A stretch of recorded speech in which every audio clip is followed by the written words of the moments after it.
Saad, what we're looking at here, from my viewpoint, is no meeting, no date for a new meeting, and no barrels. We are in the foothills of the worst outcome. We look at the UAE's departure from OPEC as a tail risk. Has that now shifted? Has the tail risk of the UAE leaving OPEC materially risen? Good morning. Good morning, Manus. Thanks for having me back on. The risk of UAE leaving, I mean, this is something they've threatened before, but the most recent reports coming out of the UAE are saying, look, that's not under serious consideration, although they do float it from time to time, at least in the back channels. I think what they're looking at is saying, you know, effectively they were agreed to the deal that was on the table, which was to add 400,000 barrels a day between August and December. But then effectively they were saying what they were objecting to was the extension of the deal from its current end date of April 2022 to December 2022. So they were saying, look, we've signed up till the April date, but beyond that, if we're going to look at something that extends beyond that, then we're going to need to reopen the discussion on the baselines that we've used for the original quotas. So look, there's a lot of room here, I think, still for negotiation. You know, even though the meeting has officially ended, there's still some time before the next loadings, the next cargoes are actually going to be in play. So you maybe do have some wiggle room that you can start to play around with. And look, yes, absolutely, they have not set a time for the next meeting, but that doesn't mean that they can't do so relatively shortly. So here's what surprised me so far. I look at WTI and Brent, and yeah, WTI is up about 2%, Brent up a bit less than that. But given the level of discord and similar examples in the past of a fallout within OPEC Plus, that's not really a reflection of that reality. Is perhaps the demand side of the equation the bigger concern here that's weighing on the minds of oil investors? I think that's part of it. I mean, as you say, you know, oil prices are up, but perhaps not by as much as people might have thought, given this outcome, which is that you are not going to get any more barrels into a market that is screaming for more barrels. You know, if you look at it, crude stocks in the U.S. have drawn by 32 million barrels in just the last month alone. Actually, 38 million if you look at it, including the Strategic Petroleum Reserve. You know, so this is an almost unprecedented level of stock draws that we're seeing in the U.S. You know, and we're seeing similar across the world, really, out of floating storage, et cetera. But I think where the market is worried about is, you know, perhaps do the participants come out of this meeting and say, given that we have no deal, we're all going to start to ramp up production. We see a repeat of the price war we saw last year. But I don't think that that's the outcome here. You know, the scars of that are too fresh, too raw for the participants to really go back to that and to push oil back down. You know, with this outcome, you're making more money from the barrels that you're producing without having to do much else, right? I mean, this looks like the price is going to 80 and beyond that. So not sure why you would go and jeopardize that right in the middle of this recovery.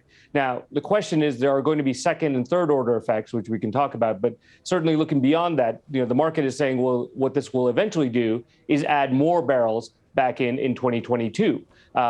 Certainly from OPEC, because if you're not adding them now, you're going to add them back in 2022. But then also potentially from the U.S.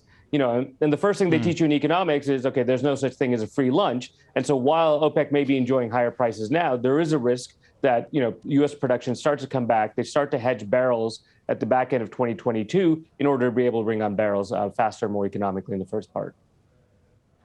Is that what you see as being a second round or a third round effect, which is the Permian frackers coming in and hedging around that April number? Around that April date, excuse me.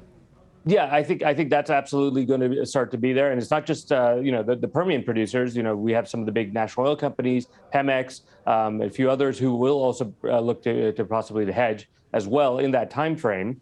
But then there's other effects as well, right? So what impact does this have on inflation? Is this a trigger that gets the reflation trade narrative restarted, which I think it does? You know, you look at yields, they're up today. Gold is going to be higher. You know, what does the Federal Reserve do if oil is at $80, $85? Even though, you know, really what they're looking at is core inflation, which strips out food and energy. But still, it's going to be playing on the mind of everyone, right? It's going to impact freight costs, shipping costs, trucking costs, you know, so all these things will start to flow in. And we've already seen U.S. gasoline prices now, you know, the highest levels really since 2014. You know, and the last time we were at these levels, that's when, you know, President Trump said, okay, we're going to issue waivers on the Iran sanctions in order to make sure gasoline prices don't get too high. And we're already above those levels. So there are these knock-on effects I think are going to get very interesting.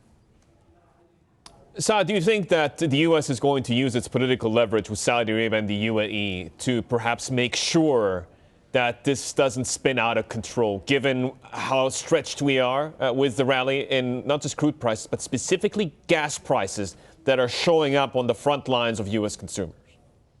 I think they've already started to make some noise. They said they're effectively watching events with interest and hoping that parties can come to a compromise.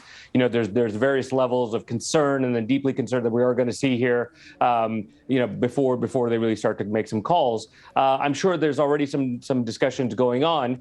But really, at the end of the day, this is an outcome perhaps that is very different from where it was maybe even 4 years ago, where a higher gasoline price, does hit the consumer, but the consumer is in a very, very different place, right? Given the level of household savings that they've got, given their repaired balance sheets coming out of the crisis, everything else that looks much better, maybe they're able to weather this a lot better. And then beyond that, what we're saying is, potentially this is the thing that helps you start to drive the energy transition a bit more. That really starts to get people to switch into electric vehicles as gasoline prices really start to go back up. And we saw that in 2014, and leading into that when prices were this high. Yeah. So perhaps it's not the worst outcome, from the perspective of the Biden administration, if the consumer can bear that cost, which it looks like they can.